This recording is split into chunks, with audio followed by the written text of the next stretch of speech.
snack. Me and you gonna have a little chat about books.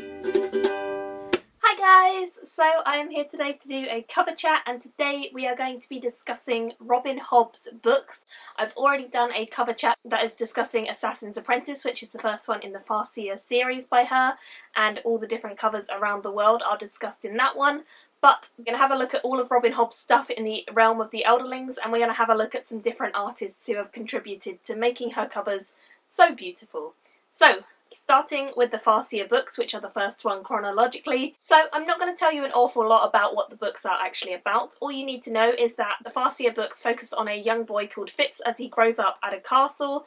The Liveship books, which are the second chronological series, focus on a different family who live in a different part of the world, and it doesn't have a much crossover, but there are links between the two series. Tawny Man series, which is the third chronologically, focuses on Fitz again, but 15 years later.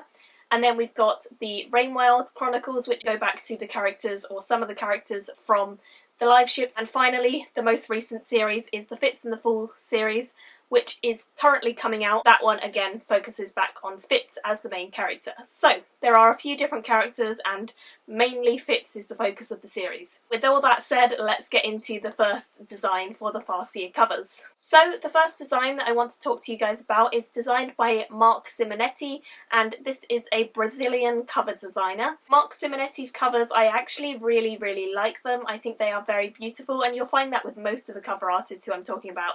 I think most of them are very beautiful. But the cover design that you guys can see right now is the 3 individual books in the Farseer trilogy. And the things that I really like about this series, and that I really like about his design, is that he really does emulate this sort of spooky, dark tone and this energy and aura of sort of this misty place in Buckkeep and this big adventure that Fitz ends up going on. These were actually published in 2014, so they are fairly recent publications. And when Robin Hobb was asked about them, she actually said they matched the somber tone of her writing and that they would appeal to the right sort of audience. So I can definitely agree with her on that. I think that the somber sort of designs of the illustration do speak to the reader, and they will draw you in.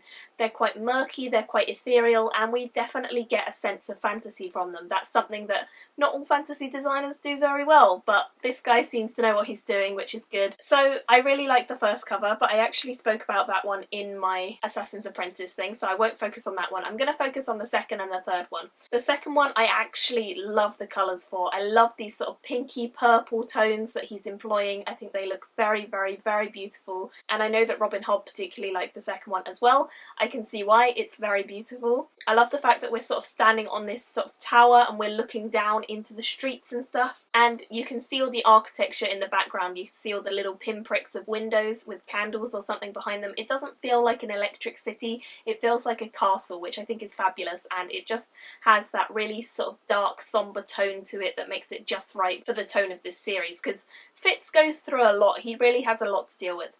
And then moving on to the third one. The third one I do like, but it's a little bit creepy. We've got this sort of messed up, like, old figure in the background. We can see their face. It looks like they're maybe sleeping or dead, which is kind of creepy. And we can see a tiny little character who is sort of standing, staring at this person's face as well. It looks like they're in a wood, some sort of wooded area, which does indeed link with the story. So I don't think these covers give too much away, and I don't think that they're too revealing. I like the placement of text on them. I think the text is very nicely done with its central alignment. The only thing that does irritate me slightly is that the circular little bit is not in the same place on each of the covers. That would be more consistent in my opinion, but that's just a minor complaint. The actual typography is serif, which is fairly traditional. On the whole, I really do like the cover designs by Marc Simonetti. I think they're very beautiful, very ethereal and very mystical, which are all elements that I would like to see in a fantasy cover, and I think they work really well for that. I would definitely buy these. I think they're very cool, very creepy, and I think they fit with the tone of the series, but let me know your thoughts down below whether you like them or not. Now we're going to move on to one of my favourite artists, who is John Howe. John Howe I spoke about a little bit in the Assassin's Apprentice cover chat that I did, but we're going to talk about all of the Farseer trilogy now. So these are my editions of the Farseer books. We got number 1, which is Assassin's Apprentice, and this is the John Howe cover. So I'll just let you see quickly around the sides and stuff of this one. And then number 2, which is Royal Assassin. Again, we've got illustrations on both sides, which I love, and they're all framed in the same way, which is very, very beautiful. And finally, we have Assassin's Quest, which is book number 3 in the Farseer trilogy, and this one has another illustration. We get a dragon, and then we got forests and stuff, so it's in a similar vein. I'm going to put up pictures of the actual books because it's easier for you guys to see it that way. If we just have a look at the 3 of them side by side, I think you'll agree they all look very uniform, they all look very simple, but they have a really lovely sort of lighter, delicate style to them. The illustration that John Howe uses is really light and fresh, and it's quite pastel in colours, so it does have a sort of ethereal tone, but it's not quite as dark and sombre as the Simonetti covers. We do still have dark shapes on the patterns. We've got the dark outline of the ship, and we've got the dark cliff face on the second one, and we've got the sort of dark trees that are looming over on the third. So we do have those dark elements still, and I love the framing. As I've said before, I think the fact that the text bends around and fits within the boxes makes it look really, really nice and very sophisticated. I like that we have these tiny little panels. I'm going to highlight some of the panels up for you guys. You can see that John Howe is fantastic and very, very good at highlighting small details from the story and adding them in onto the cover. You won't necessarily get them at first glance, you'll just think it's part of the decoration, but as you go through the books you begin to understand that actually these are references to animals and people and things that are included in various books across the series. So it's really, really interesting to see all the small details that he adds in as well. I think he does a great job of that. And if you see the pictures that I'm going to put up for his Liveship and also Farseer books, you actually can see the original illustrations that he drew, and they are stunning. If I could get them as prints, I probably would, because they are just so beautiful. I'm sure you'll agree. The detailing of the dragon, the detailing of the ship, they are just fantastic. The serpent as well, it just looks really, really cool. We've got the wolf who's standing on top of the hill, and you can see that it is a whole wraparound. So the wolf is actually on the back of the Farseer book, and then on the front we've got the little castle that you can see in the distance. And that appears on the Royal Assassin wraparound. As you guys can see, it looks really, really beautiful, and I think it works so, so well. Again, that's the same thing with the dragon on the final one. On Assassin's Quest, you can see the whole wraparound, that it works really nicely. And it's the same with Assassin's Apprentice, the actual wraparound of the ship, and you can see that really beautifully. So everything just works so well on John Howe's cover versions. I love him as a designer. I think he's fantastic. He is a great illustrator. He just is so good at fantasy, and he makes it so realistic. Like, he brings these dragons and these serpents and all of these interesting things that are made up to life, and he makes them believable, and he makes them realistic, and he makes them interesting to look at and study. And the covers, I think, are so tactile. You can look at all the different tiny bits of it, and you can have a moment just staring at it, and then you'll discover something and you'll be like, oh, that links into this moment in the book, and it's so good. So yeah, he's definitely one of my favourite designers, and I think he's a fantastic, fantastic cover artist, and these are proof of that. He's also been working on the Hobbit films and stuff like that, and Lord of the Rings films, doing concept art, so he's very well known as a designer. And I'll just show you guys quickly again. This is his book that he actually published, so if you guys are interested in picking this up, you can do. It's just called Forging Dragons by John Howe, and he is a fantastic artist, as I'm sure you'll agree, and you get to see sort of how he designs stuff. You can see that he does all these lovely pencil drawings to begin with, and then he colours them in with like all these washes, and it's just a wonderful, wonderful book. And the fact that Robin Hobb got this guy to design her books, I think it's a match made in heaven. So I absolutely love the Farseer books designed by John Howe. I think they're superb, very pretty, very beautiful, and I'm going to be collecting most of my editions in his version. So I have the Liveship books in his version, and I also have the Tawny Man books in his version alongside the Farseer ones, and I love them all. I think they're stunning. Moving on to the Liveships, we actually have 2 different artists to talk about. The first one is Graffet, or Didier Graffet. I'm sorry if I said that wrong, I don't know. I know that he's French. These covers actually came out in 2014, and they are the new 2014 US covers. And when Robin Hobb saw them, she said, I was absolutely delighted when I saw his images of the Farseer books for the graphic novel, so I am now delighted to have his work gracing the covers of the US paperbacks. So if we have a look at Didier Graffet's design work, we can see that he actually did a fantastic job. The first one, The Ship of Magic, is the first one in the Liveship trilogy, And this one, I actually really like his art style. I like the fact that he's got this sort of white border around his actual shapes, and we've got people on this one. I like that he goes for drawing people and that they're drawn and not for photograph, because photograph people can be a bit hit or miss on covers. So I like the fact that on this one we get to see the bow of the ship, because in the Liveship books there's a very big focus on ships that actually can come to life, hence the name Liveships. And the way that he does the outline of a ship with all these sort of little decorations that are not that detailed, but actually they just give the impression of a ship sort of floating in towards you. It's very, very beautifully done. I love all the sails and the silhouettes and the layering that we can see in the background. That all works perfectly. And if you look very closely, you can see that there is actually a little serpent on the side who is sort of curling around, and serpents are a fairly major plot point as well. And then in the front we can see that we have this young lady who's dressed quite royally or quite nobly, and I'm assuming maybe that is Althea, but it could also be Malta. The only slight complaint I have with this one is where it says ship, you can't really see the I and the P because it overlaps her skin, and the skin tone is quite similar to the tone of the lettering.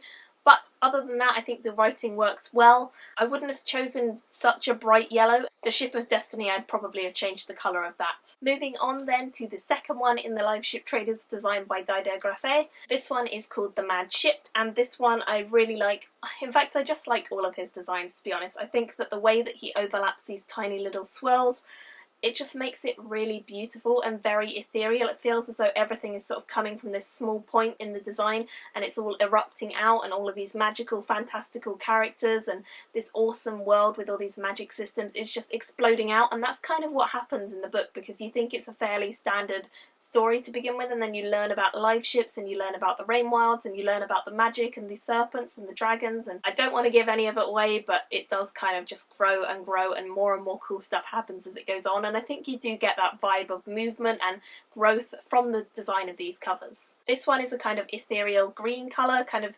magical, whimsical, wispy, maybe enchanted, that sort of colour. This time we have a sort of orangey colour for the typeface. I think that works quite well. He's gone for clashing colours. He went for blue and yellow, and now he's gone for orange and green, and they work well because they do contrast enough that the lettering shows up really clearly. I do like the slight beveled effect we've got on them, the sort of raised curvature that you can see. I think that's really nice. And on this one, I believe that we actually are looking at Paragon. Paragon is the sort of figure who is in the background. He is again the figurehead of a live ship. You can once more see all these riggings and sails in the background that just look really, really beautiful alongside the sort of wispiness and tendrils. It just looks lovely. I really like these covers. I think they're very, very, very beautiful. And yeah, I would love to hear your thoughts on them. If you guys like them, let me know. If you don't, let me know, because I'm very intrigued to see your thoughts. But I really like them as a whole. Would I buy them? Probably. I think they're really beautifully designed. I think that Graffet did a great job, and I think that they look very, very beautiful. So yeah, if you're in the US, maybe one to consider picking up. Moving on to the other cover designer, the UK cover designer, which was Jackie Morris. Jackie Morris was asked back in 2007 if she wanted to design the Liveship books, and after having read some of Robin Hobb's books, she was desperate to do so, so yes, she said yes. And the interesting thing about Jackie Morris is that we can actually have a look on her website, and you can see some of the sketches that she initially began her designs with. So I'm going to put some of the sketches up for you guys to have a look at and see what she was playing around with before she decided on the final designs. As you guys can see, the first one actually focuses on a ship itself as the kind of motif in the middle. She has this style of doing a small simple motif in the middle of the design, and on this one it is a ship, which makes sense with the series being called Liveships, and it's a very beautifully done design. You can see all the sails, you can see the lovely hull of the ship, and you can see that it's sailing along. Also, I think that the background colour is just very beautiful, the parchment type feeling. It's sort of foil blocked a little bit with this sort of parchmenty colour, so it looks slightly sparkly when you actually have the book in your hands. I really like the typography that she has used on this one. I think it works really, really well. The double dash on the H looks really classy, and the long extension of the R's leg looks really classy as well. So I really like the typography. Ship of Magic and that type is fairly standard and a little bit too stretched for my liking, but overall I think it's a really, really beautiful cover design. Moving on to book number 2 in the series, which is The Mad Ship. we can see that she actually played around with serpents as the design for this one, and the colouring of this one is probably my favourite of the three, although I do like the third as well, with the combination of the reddish pinkish tone for the serpent in the middle and then the purpley lilac behind. I think they work really well together. I actually had this edition before I bought the one that I wanted, because this was the first one that I found in a charity shop, and I really did like it, but I wanted the other editions, the John Howe editions, so I didn't end up keeping it, but it is a really nice edition. Moving on to the third and final one in the series, which is the Ship of Destiny. This one has a very pale blue as the backdrop and then a sort of darker blue for the actual dragon character on the front. It's beautiful, let's all be honest, it's a really, really beautiful design. It works very well as a central alignment, it works very well with the dragon going across the whole centre, and I love the sort of fluidity and floppiness of her characters. I think she does a great job with them. Just the style that she draws in is really characteristic and funny, and I like that a lot, and I think that fits with some of the characters who we actually come across in the books as well. So I really love the simplicity and the design elements that she has employed on these covers. I really like these, and if I wasn't collecting the John Howe editions, I'd certainly have bought these because they are very, very beautiful designs. Moving on now to the Tawny Man trilogy, which is the third one chronologically. We actually have some Japanese designs for this one, which made me so happy because I love Japanese designs, and these are really interesting and quite different to the other designers. So this design is by Yasushi Suzuki. When Robin Hobb actually saw these designs, she said, "Oh my goodness, they're gorgeous." She hadn't actually seen these until fairly recently. These came out in 2012, and they are actually a Japanese mini edition, which means that it's only one book that's been split into 3 parts. You can see the first one actually has this very oriental design to it. It has this sort of cut-out feeling to it. It's very two-dimensional, which is quite typical of Japan, and it looks beautiful. We have the cutout of this wolf that is on the side, and I think that looks stunning in this sort of goldish, brownish colour. And then behind that we have a character who I'm assuming is maybe Fitz or maybe Burrick. We have a young female who is sitting in front, sort of playing the guitar or something like that. And we have this lovely ethereal woodland scene with this tiny little rabbit peeking out and a small dog or something like that peeping out. I just think it looks lovely. We've got this little scene above that with the little house where he must live, and it's just really, really beautifully considered and really well thought out. I love the design elements. It definitely encompasses a lot of the different things from the book, so there are things that if you've read the book you'll be able to pick up on when you do look at the front cover. And as a whole design, I think the typography being on the right hand side really works well. Obviously that's fairly typical of Japan anyway, and the fact that it goes down means it's a lot more spacious for this lovely design, so that's great. If we move on to look at the second one in the Tawny Man series, or book 1, then you can see in the background we've got this sort of looming face. I think it could be the Fool. The Fool's a really interesting character, by the way, guys, like one of the most interesting characters I've ever come across in fantasy, so if you've not read these books, get on it, they're so good. But basically we've got this sort of Fool character behind who's got a very pale complexion and quite colourful but very pastel tones. And then in the front we've again got this sort of brownish colour which is overlaid on top of that in this sort of many planes, many dimension layering effect, and it looks really nice with the sort of horse outlines. We've got these people who look like they're going to battle or something like that. It looks like it could be a hunt of some kind, and that definitely relates to the piebald in this book. I won't say any more than that, but if you've read it you'll know what I mean. So again, I really love it. I love the fact that we've got all this slight detailing going on in the background, and just the colour schemes work really beautifully well. And this time we've got the typography on the other hand side. It works really well because again it's going down, which leaves so much more space for the image to shine through, and I love that. I think these are so beautiful. I'm going to show you guys some of his other work because I think he's just a great designer, and I'm going to show you guys the cover of the Golden Fool as well because I think they are just absolutely stunning and I love them. Definitely he is a great designer and I love his stuff. Next we are going to be moving on to the Rainwild books. These are the Netherland covers. I'm not sure who designed them, all I know is that they are paperback and they're published in 2013. So if we take a look at the first one, which is Dragon Keeper, this one is all green and they all sort of follow a very very similar theme. We've got this green sort of dragon eye or serpent eye, something like that, peeping out at us, which is really, really cool because it instantly draws your attention to the centre.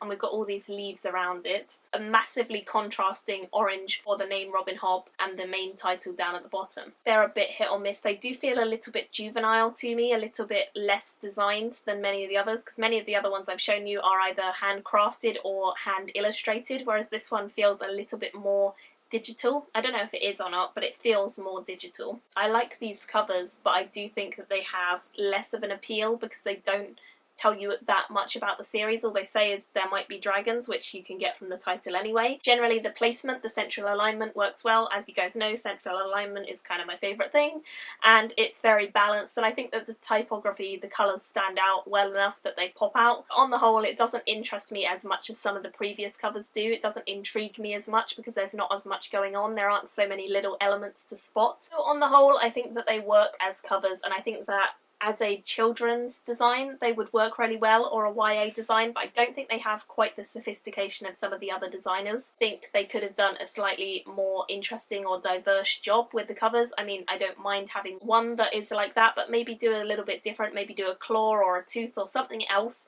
other than just an eye on every single cover. So that would be my complaint with that series, but I do think they're beautifully designed still. I just don't feel like they're diverse enough or really pull you in as much as some of the others. So I'd love to hear your thoughts on those ones. And now we shall move on to the final series, which is the Fitz and the Fool series, and once again I'm going to be talking about Jackie Morris, but this time with Dominic Forbes and Stephen Raw, because Dominic Forbes and Stephen Raw are the creative director and calligrapher that she worked with in order to create the covers for the Fitz and the Fool series. So Jackie Morris did the artwork still, but they worked together on the calligraphy, so I will put a mention for them as well. You may have seen some of Stephen Raw's type work. I will put some of that on the screen, like the logo of Merlin, which I'll put up. He actually designed that. And the lettering for Chris Wooding, which is another of my favourite authors, so you should read his books too. So he has done some cool stuff, and you might have seen it without knowing. I really love them. I think they're very beautiful.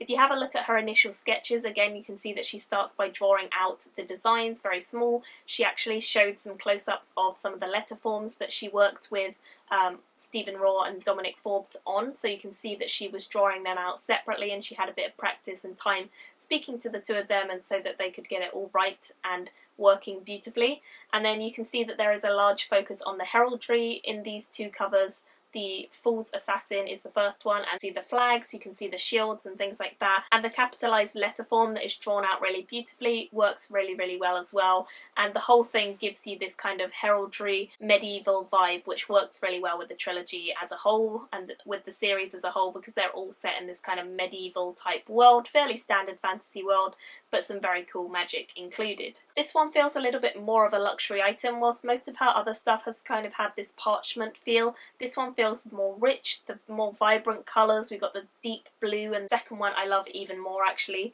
It's got a bird on this one with a ribbon in its mouth, which I love. I just think that works so beautifully. And the placement of the lettering again works really nicely. We've got the Q that is highlighted this time. Similar letter forms, but I love the extension of the Q. It just looks stunning. The whole design looks stunning, and when you actually see the hardbacks, because they are hardback, you can see that they do actually sort of shimmer because they've got all these spot varnishing and foil blocking that just it looks lovely. So those are just some of the designers that I know of that Robin Hobb has employed, or her publishers have employed in the UK and various other places, in order to give her some stunning cover designers for her various trilogies and series within the realm of the Elderlings. I would love to hear from you guys exactly who or which you prefer. Let me know if there are any that I haven't mentioned that you guys know about and you really like or you really hate. Again, link them to me down below. I always love to hear your thoughts. Thank you all so much for watching. Let me know anything you have to say. Which ones do you like? Which ones would you buy? Which ones would you never go near? And I will see you all very soon in another video. Bye! Thank you for watching my video today. Go pick up a book, then come back and chat with me again.